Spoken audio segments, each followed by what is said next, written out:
pour combler ce vide, ne peut pas combler ce vide. D'où Jésus lui dit, quiconque boit de cette eau-ci aura encore soif. Toutes les eaux, entre guillemets, que tu peux essayer, que l'on peut essayer, ne peuvent étancher notre soif. Notre soif de bonheur. Que ce soit la position sociale.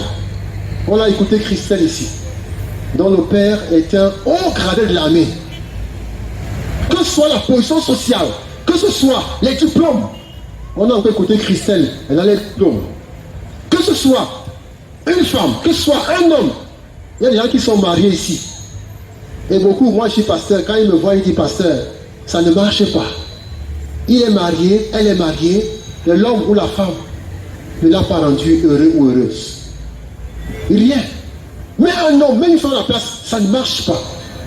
Parfois, certaines personnes se concentrent sur les enfants. Même jusque-là, ça ne donne pas. Ça ne donne pas. Parfois, c'est l'argent. Ça ne donne pas. Parfois, c'est les drogues. Ça ne donne pas. Tout ce que tu mets à la place de ce vide-là, qui a la forme de Dieu, ça ne donne pas.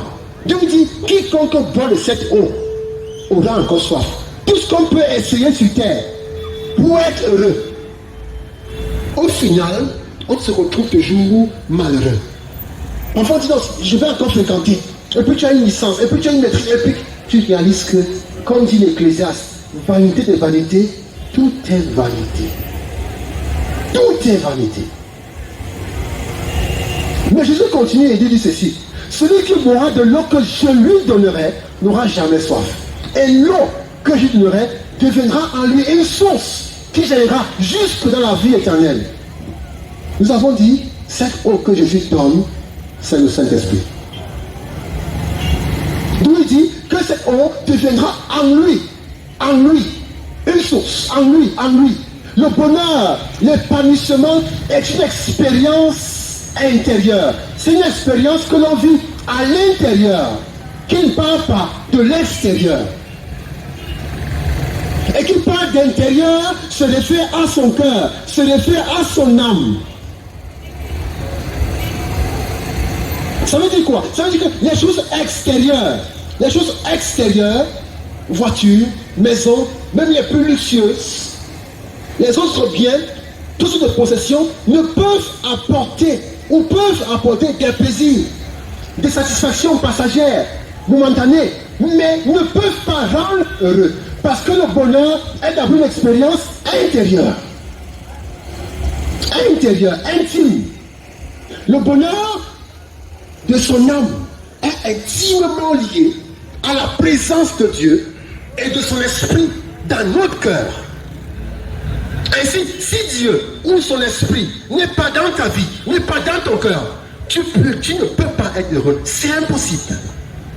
C'est impossible. Une voiture ne peut... On gagne une voiture, elle est dehors. On n'entre pas avec ça dans sa chambre. Bien plus, elle n'est pas dans ton cœur. C'est pas possible. Tu auras des plaisirs que te donneront, que peuvent te donner le sexe. Des plaisirs que peuvent te donner l'argent, les jokes, toutes sortes de boissons d'alcool. Mais au final, tu resteras malheureux. Le vide dans ton cœur reste là. Le bonheur est d'abord une expérience intérieure dans son cœur parce que Dieu, par son esprit, vient habiter ton cœur. D'ailleurs, l'apôtre Paul dira ceci, si quelqu'un n'a pas l'esprit de Christ, il ne lui appartient pas. Le chrétien, c'est un homme, c'est une femme en qui l'esprit habite. Sans le Saint-Esprit, un homme, une femme, peut-être même peut être religieux, il sera toujours malheureux sur terre. Et il ira en enfer après sa mort. Donc Jésus propose à la Samaritaine, ce qu'il lui propose à la Samaritaine, c'est de recevoir le Saint-Esprit. De recevoir le Saint-Esprit. Tu as besoin que je vienne habiter en toi, la Samaritaine. Cette eau vive, c'est moi. Cette eau vive, c'est mon esprit. Et voici comment réagit la Samaritaine ici. Voilà comment elle réagit. La femme lui dit, Seigneur, donne-moi de cette eau, afin que je ne vienne plus puiser, afin que je n'ai plus soif, et que je ne vienne plus puiser ici. Donne-moi de cette eau. Quelque part, on voit que la Samaritaine ne saisit pas bien, que ce n'est plus une question de l'eau physique. Mais quand même, elle veut cette eau. Elle dit, donne-moi de cette eau. Et toi qui m'écoutes ce soir, après avoir écouté la parole qui t'a été prêchée, peut-être même depuis plusieurs jours, tu écoutes la parole. Est-ce que tu as la réaction de la Samaritaine qui dit, donne-moi de cette eau?